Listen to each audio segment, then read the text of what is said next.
Delhi liquor scam లో మరో సంచలనం నమోదైంది. ఎమ్మెల్సీ కవితను నిందితురాలుగా చేర్చింది సిబిఐ. నిందితురాలుగా పేర్కొంటూ 41A కింద నోటీసులు జారీ చేసింది. ఇప్పటికే కవితకు నోటీసులు జారీ చేసింది సిబిఐ. ఈ నెల 26న విచారణకు రావాలంటూ ఆదేశాలు జారీ చేసింది. అయితే 2022 డిసెంబర్లో సమాచారం కోసం కవితను ప్రశ్నించింది సిబిఐ.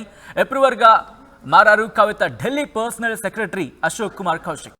మాగుంట రాఘవ వాంగ్మూలం ఆధారంగా కవితను నిందితురాలుగా చేర్చింది సిబిఐ. లిక్కర్ కేసులో ఇప్పటికే పలుమార్లు కవితను ప్రశ్నించింది ఈడీ నోటీసులపై ఇప్పటికే సుప్రీంను ఆశ్రయించారు కవిత పిటిషన్ను ఈ నెల 28కి వాయిదా వేసింది సుప్రీంకోర్టు. మరి సిబిఐ విచారణకు కవిత హాజరవుతారా లేదా అనే ఉత్కంఠ కొనసాగుతోంది. ఎందుకంటే కొన్ని అంశాలకు సంబంధించి సుప్రీంకోర్టును ఆశ్రయించారు కవిత. విచారణకు సంబంధించి 28వ తారీఖున జరగబోతోంది. మరి 26న విచారణకు రావాలంటూ కూడా సిబిఐ నోటీసులు జారీ చేసిన నేపథ్యంలో కవిత విచారణకు హాజరవుతారా కారా అనే ఉత్కంఠ కొనసాగుతోంది. అప్డేట్స్ చేసుకునే ప్రయత్నం చేద్దాం. మా ప్రతినిధి మధు అప్డేట్స్ అందించేందుకు లైవ్ లో జాయిన్ అవుతున్నారు.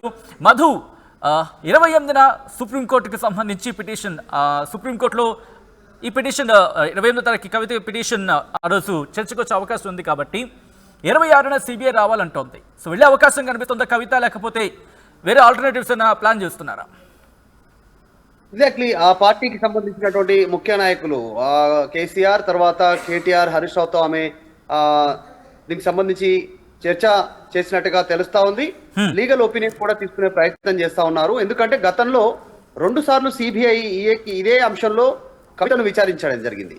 ఈ లిక్కర్ స్కామ్ కి సంబంధించినటువంటి ఆరోపణలు ఏదైతే ఉన్నాయో దానిపైన డైరెక్ట్ గా ఆఫీస్ కు హాజరు కాలేను, మహిళను కాబట్టి మీరే రావాల్సిందిగా వాళ్ళు సిబిఐ నోటీసులు జారీ చేసినటువంటి సందర్భంలో గతంలో ఆమె దానికి సమాధానం ఇవ్వడంతో వాళ్ళే హైదరాబాద్ వచ్చారు. కవిత నివాసంలోనే, బంజారాహిల్స్ లో ఉన్నటువంటి కవిత నివాసంలోనే వాళ్ళు సిబిఐ అధికారులు విచారించి వెళ్లారు. కానీ ఒక 3 సార్లు మాత్రం ఈడీ కవితను పలుమార్లు విచారించింది ఈ కేసు విషయంలో. ఇటు సిబిఐ, అటు ఈడీ ఢిల్లీ ఆఫీస్ లో విచారించడం జరిగింది. చాలా సుదీర్ఘ విచారణ కొనసాగింది. అనేక అంశాలపైన విషయాలు రాబట్టే ప్రయత్నం చేశారు. ఈ కేసులో లింక్ ఎవరెక్కిస్తుందో మాగుంట కావచ్చు, తర్వాత అరుణ్ రామచంద్ర పిల్లై కావచ్చు, ప్రజెంట్ వినిపిస్తున్నటువంటి పేరు అశోక్ కుమార్ కౌశిక్ సంబంధించినటువంటి విషయంలో కావచ్చు, వీళ్ళందరినీ పలు కోణాల్లో విచారించిన తర్వాత వారికి సంబంధించిన సమాచారం రాబడిన తర్వాత నిందితురాలిగా సిబిఐ ప్రస్తుతం కవితని కేసులో పేర్కొంటూ నోటీసులు జారీ చేశారు. ఈ నెల 26వ తారీఖు రోజున, అంటే ఇంకా కేవలం 3 రోజులే ఉంది. ఇది వచ్చే 26వ తారీఖు రోజు ఢిల్లీ సిబిఐ ఆఫీస్ లో హాజరు కావాల్సిందిగా నోటీసులు జారీ చేశారు. మరి ఈ అంశం పైన కవిత నుంచి ఎట్లాంటి రెస్పాన్స్ ఇంతవరకు రాలేదు. నోటీసులు ఇచ్చి కూడా 2 రోజులు అవుతుంది. ఈ రోజు మళ్ళీ నోటీసులు ఇచ్చారు. నిందితురాలుగా పేర్కొనడం జరిగింది. ముఖ్యంగా అప్రూవర్ గా మారిపోయినటువంటి పరిస్థితి. ఈ కేసులో చాలా మంది అప్రూవర్ గా మారిపోతా ఉన్నటువంటి అరుణ్ రామచంద్ర పిల్లై కావచ్చు, ఇప్పుడు అశోక్ కుమార్ కావచ్చు. గతంలో అరుణ్ రామచంద్ర పిల్లై చాలా స్పష్టంగా చెప్పే ప్రయత్నం చేస్తారు, నేను కవిత బినామీని అనేటువంటిది విషయాన్ని అధికారుల ఈడీ తర్వాత సిబిఐ అధికారుల ముందు ఒప్పుకోవడం జరిగింది.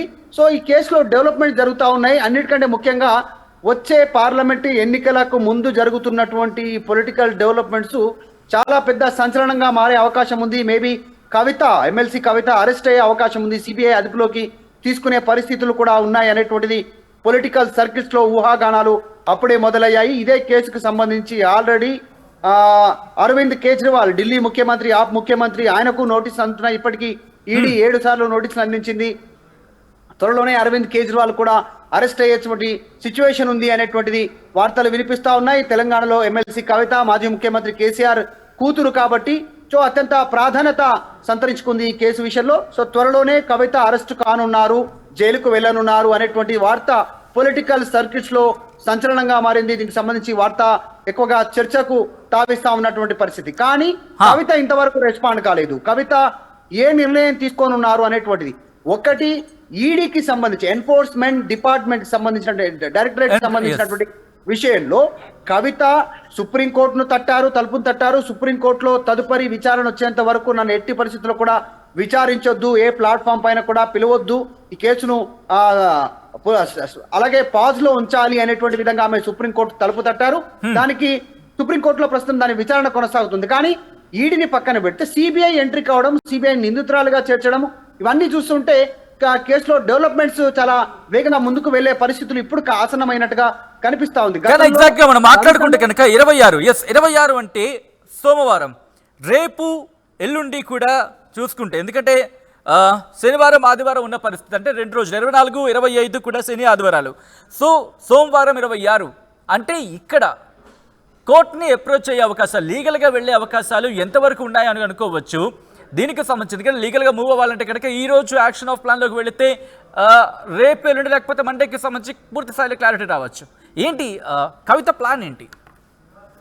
అంటే గతంలో సిబిఐ విచారించిన సందర్భంలో జరిగినటువంటి పరిణామాలు మనం ఒక్కసారి చర్చకు తావు తీసుకుంటే, ఒకసారి మనం చర్చించుకుంటే సచిన్, దాంట్లో గతంలో ఇదే సిబిఐ కవితకు ఢిల్లీ రావాలంటూ నోటీసులు జారీ చేయడంతో బిజీ షెడ్యూల్ ఉన్న కారణంగా నాకు ముందే కొన్ని ప్రోగ్రామ్స్ ఫిక్స్ అయి ఉన్నటువంటి కారణంగా నేను హాజరు కాలేనంటూ ఆమె దానికి సమాధానం ఇచ్చారు, మెయిల్ కు రిప్లై ఇచ్చారు. తర్వాత మళ్ళీ సిబిఐ మళ్ళీ అప్రోచ్ అయినటువంటి పరిస్థితి, మెయిల్ రూపంలో ఈమెకు నోటీసులు పంపినటువంటి నేపథ్యంలో ఢిల్లీ రాలేను, నేను మహిళను, నేను హైదరాబాద్ లో నా నివాసంలోనే నేను మీ ప్రశ్నలకు సమాధానం ఇస్తామనేటువంటిది మళ్ళొక రిప్లై ఇవ్వడం జరిగింది. సో సిబిఐ అడిగినటువంటి డేట్స్ కి యాజ్ ఇట్ ఈస్ గా కవిత అటెండ్ కాలేదు. సో కాస్త డిలే అయింది. వాళ్ళు అడిగినటువంటి డేట్ లో కాకుండా తనకు అనుకూలంగా తనకు అనుకూలమైనటువంటి డేట్లను కవిత సిబిఐ అధికారులకు తెలిపినటువంటి పరిస్థితి తన అడ్వకేట్ల ద్వారా. సో అదే విధంగా ఈసారి కూడా జరిగే అవకాశం ఉందా అనేటువంటిది చూడాలి. కాకపోతే లాస్ట్ టైం కవితను సిబిఐ విచారించిన టైంలో కేవలం విచారణ మాత్రమే, అప్పుడు ఎలాంటి ఆధారాలు లేవు, నిందితురాలుగా పేర్కొనలేదు, ఆరోపణలు ఉన్నటువంటి వ్యక్తిగానే మాత్రమే విచారించారు సిబిఐ అధికారులు అప్పుడు. కానీ ఇప్పుడు డిఫరెంట్, ఇప్పుడు జరుగుతున్నటువంటి పరిణామాలు, ఈడీ విచారించింది, ఢిల్లీలో చాలా సుదీర్ఘమైనటువంటి చర్చ జరిగింది, ఇంకా చాలా మంది సాక్షులను విచారించారు, వారు ఇచ్చినటువంటి వాంగ్మూలాలు తీసుకున్నారు, వాళ్ళు ఇచ్చినటువంటి డీటెయిల్ తీసుకున్నారు. దానికి సంబంధించి ఇప్పుడు అప్రూవర్ గా మారిపోయినటువంటి పరిస్థితి, పర్సనల్ సెక్రటరీగా ఉన్నటువంటి కవితకి పర్సనల్ సెక్రటరీగా అశోక్ కుమార్ కౌశిక్ అప్రూవర్ గా మారిపోయారు. అంతమందుకు అరుణ్ రామచంద్ర పిల్లయ్య అప్రూవర్ గా మారిపోయారు. ఈ కేసులో మాగుంట సంబంధించినటువంటి ఆయన అప్రూవర్ గా మారిపోయారు.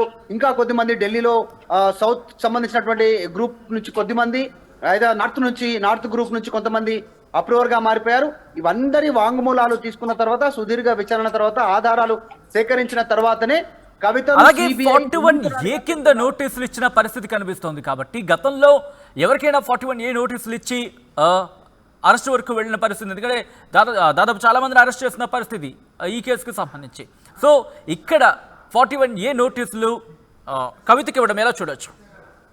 ఎగ్జాక్ట్లీ, డిప్యూటీ సీఎం ఢిల్లీకి సంబంధించినటువంటి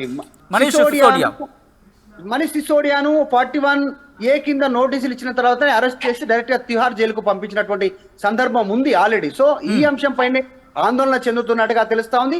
41A కింద సిఆర్పి కింద నోటీసులు ఇచ్చి విచారణతో, ఎందుకంటే ఆల్రెడీ నిందితురాలుగా పేర్కొంటున్నారు కాబట్టి, సో వారి దగ్గర ఉన్నటువంటి ఆధారాల ప్రకారం వాళ్ళు అరెస్ట్ చేసేటువంటి అధికారం కూడా ఉంటుంది. విచారణ అనంతరం అరెస్ట్ చేయడము, తర్వాత రిమాండ్కు తరలించడము, జైలుకు తరలించడం, ఇవన్నీ చకచకా జరిగే అవకాశం ఉంది.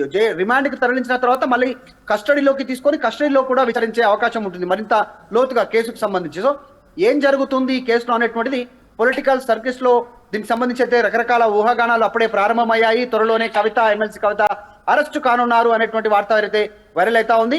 సో కవిత మాత్రం రెస్పాండ్ కాలేదు ఇంతవరకు. కేసీఆర్ కానీ, కేటీఆర్ కానీ, ఆ పార్టీ కానీ, బీఆర్ఎస్ పార్టీకి సంబంధించిన నేతలు కూడా ఈ కేసు పైన ఇంతవరకు ఇక్కడ రెస్పాండ్ కాలేదు. నోటీసులు ఇచ్చినటువంటి విషయం పైన ఈ రోజు స్వయంగా సిబిఐ నిందితురాలుగా పేర్కొనడము, అప్రూవర్లను సిద్ధం చేసుకోవడము, దీన్ని బట్టి చూస్తే త్వరలోనే కవిత తీవ్రమైనటువంటి ఇబ్బందులు ఎదుర్కొనే పరిస్థితి ఉంది. ఈ కేసులో ఏం జరుగుతుందో చూడాలి. ఒకవైపు ఈడీ, ఒకవైపు సిబిఐ ఢిల్లీ లిక్కర్ స్కామ్ కి సంబంధించిన కేసులో, ఎందుకంటే మనీ లాండరింగ్ కేసుకు సంబంధించినటువంటి విషయంపైనే విచారణ కొనసాగుతోంది. అక్రమంగా డబ్బులు రవాణా చేశారని, చేతులు మారాయనేటువంటి దానిపైన ఎక్కువగా ఫోకస్ పెట్టినటువంటి పరిస్థితి. త్వరలోనే దీనికి సంబంధించి ఒక క్లారిటీ రానుంది. కవిత మాత్రం ఇంతవరకు రెస్పాండ్ కాలేదు. లీగల్ ఒపీనియన్ తర్వాత మేబీ ఆమె ఒక రిప్లై ఇచ్చే అవకాశం ఉంది సిబిఐ అధికారులకు.